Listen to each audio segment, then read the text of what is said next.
بسم اللہ الرحمن الرحیم۔ آج کا ہمارا لیکچر ایک تبصرہ ہم نے پڑھنا ہے مولانا محمد حسین آزاد، ان کی طرز تحریر کی خصوصیات، کیسے لکھنی ہیں، کیا کیا خصوصیات ہیں، اور کسی بھی نثر نگار کی نثر نگاری کی خصوصیات پر تبصرہ جو ہے وہ کیسے لکھنا ہوتا ہے۔ انٹر کلاسز میں بھی ضرورت پڑتا ہے اور اس کے علاوہ ڈگری کلاس میں بھی اس کی ضرورت پڑتی رہتی ہے۔ سر نوید خالد سائنس گروپ، کامرس اور آرٹس تمام گروپس کے لیے ہے۔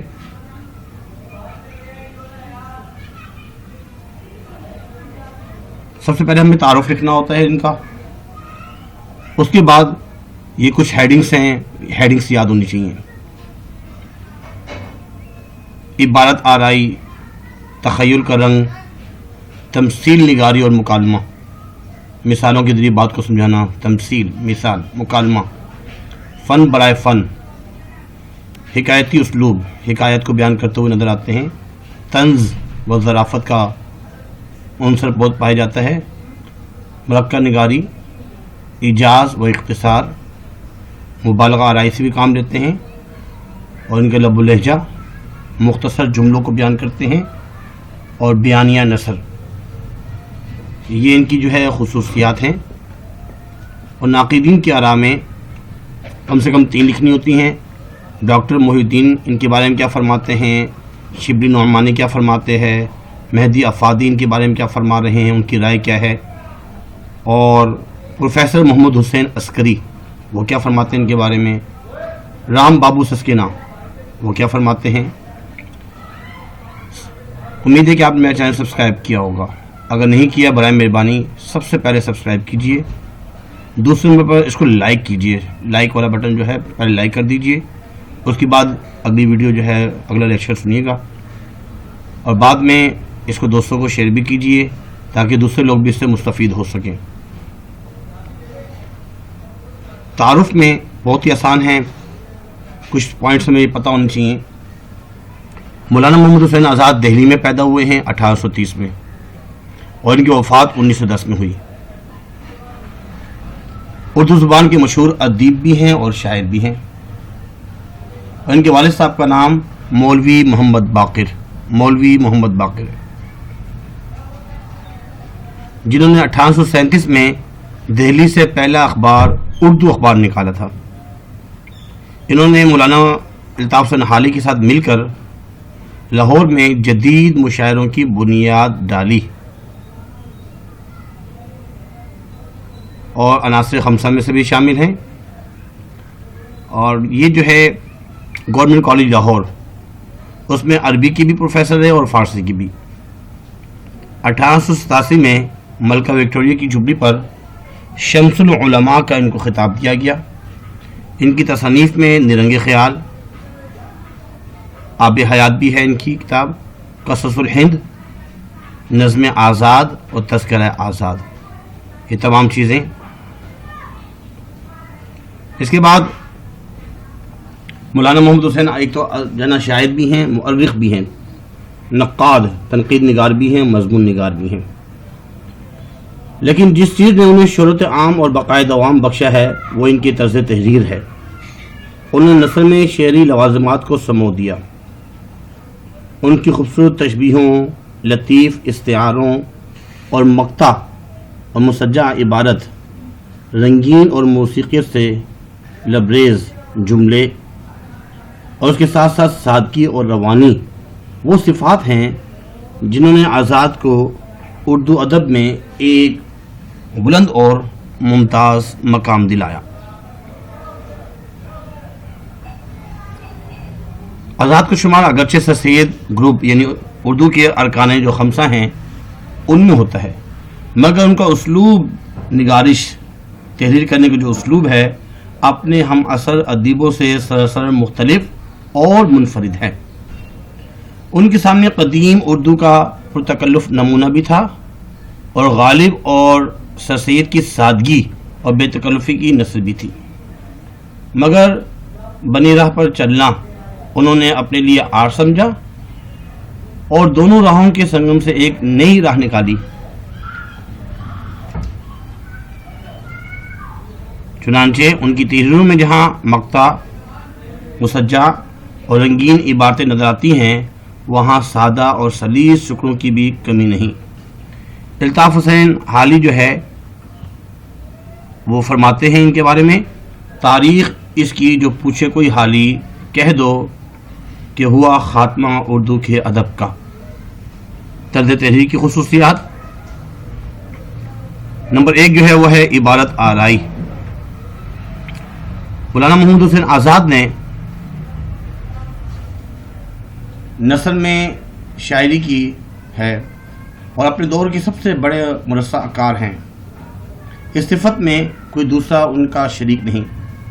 وہ تحریر کو دلہن کی طرح تشبیہ اور استعاروں اور خوبصورت الفاظ کے زیوروں سے سجاتے ہیں۔ زبان کی نزاکت، بیان کی لطافت، تشبیہ و استعارہ کی رنگینی جس قدر آزاد کی تحریروں میں قدم قدم پر ملتی ہے، دوسرے نثر نگاروں کے یہاں ملنا مشکل ہے۔ وہ اس انداز سے چھوٹے چھوٹے چبھتے ہوئے فکرے تراشتے ہیں کہ ان کو آذر سخن کا لقب زیب دیتا ہے۔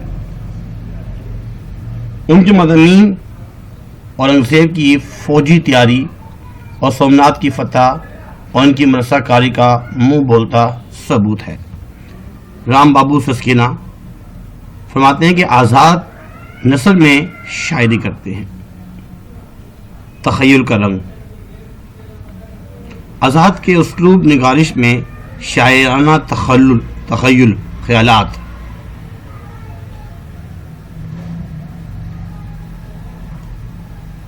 کی چمک دمک قدم قدم پر نمایاں نظر آتی ہے۔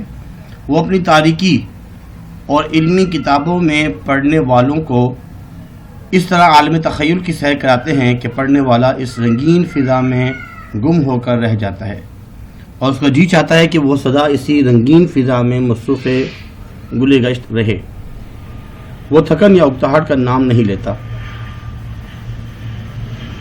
بقول حالی، آزاد کی نیرنگ خیال تمثیل نگاری کا نمونہ ہے۔ اس دور میں ہی نہیں بلکہ آنے والے دور میں بھی اس کی تقلید کی جائے گی۔ اس کے بعد تمثیل نگاری اور مکالمہ۔ آزاد کی ایک خوبی تمثیل نگاری اور مکالمہ بھی ہے۔ اپنی تحریروں میں وہ کسی حالت یا کسی کو ذی روح شخص قرار دے کر اس کی صفات اور حرکات پیش کرتے ہیں۔ دربار اکبری اور آب حیات وغیرہ میں تو تمثیلی ٹکڑے کہیں کہیں ملتے ہیں، لیکن ان کی تصنیف نیرنگ خیال پورے طور پر اسی تمثیلی رنگ میں رنگی ہوئی ہے۔ دربار اکبری میں لکھتے ہیں، غفلت نے جب آنکھ کھولی اور ہمت نے اپنے قدم پیچھے ہٹا لیے تو حوصلہ مندی نے جمائی لی۔ تمثیل نگاری کی ایک اہم کڑی مکالمہ ہے۔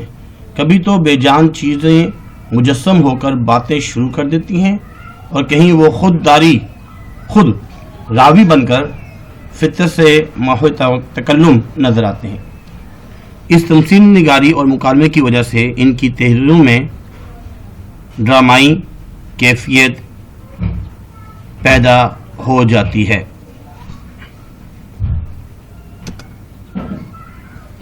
جو قاری کے لیے، پڑھنے والوں کے لیے دلچسپی کا باعث بنتی ہے۔ فن برائے فن، آزاد جو ہیں وہ فن برائے فن کے قائل ہیں۔ سر سید کی مقصد سے انہیں کوئی لگاؤ نہیں۔ قاری کے دل و دماغ کی تسخیر ان کا مطمع نظر ہے، وہ اس میں کامیاب ہیں۔ آگے فرماتے ہیں کہ ان کے طوطا مینا اڑاتے ہیں اور ہر بات کو تشبیہ اور استعاروں کے پردے میں کہتے ہیں اور اس کو فن گردانتے ہیں۔ حکایتی اسلوب، حکایت کا سہارا لینا، چھوٹی چھوٹی کہانیوں کو ذکر کرنا، اس میں مختصر سا پلاٹ بھی ہوتا ہے جو صرف اشاروں کا درجہ رکھتا ہے۔ اختصار حکایت کا سب سے بڑا وصف ہے۔ جب قصہ حکایت سے بھی مختصر ہو تو اسے نکتہ یا لطیفہ کا نام دیا جاتا ہے، اور آزاد اس حکایت اور لطیفے کے بادشاہ ہیں۔ طنز و ظرافت، آزاد کی تحریروں میں طنزیہ اور مزاحیہ عنصر بھی نمایاں ہیں، مگر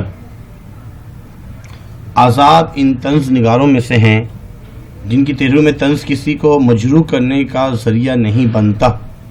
وہ طنز ملیح کے مالک تھے۔ ان کی طنز سے وہ شخص بھی مزہ لیتا ہے جس پر طنز کیا گیا۔ اس سے آگے مرقع نگاری۔ مرقع نگاری ایک وقت میں کسی شخص یا چیز کی پوری زندگی کی تصویر ہوتی ہے۔ یہ بڑا جامع فن ہے جس میں تمام ماحول اور فضا کو ایک تصویر میں پیش کرنا ہوتا ہے۔